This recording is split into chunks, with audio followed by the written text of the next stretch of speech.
In this video, we're going to show you how to achieve a twisted spiral ponytail as seen on the catwalk this season. To create sleek, wet look hair, you'll need to apply a smoothing cream.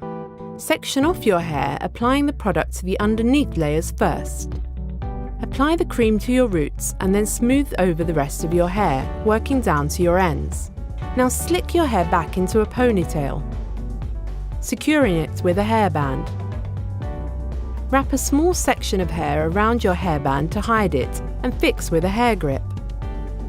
Next, separate your ponytail into half, smoothing over with more product. Then cross these tightly over one another to create a spiral effect. Fasten with a thin, transparent hairband once done. And there you have it, a sleek, twisted ponytail.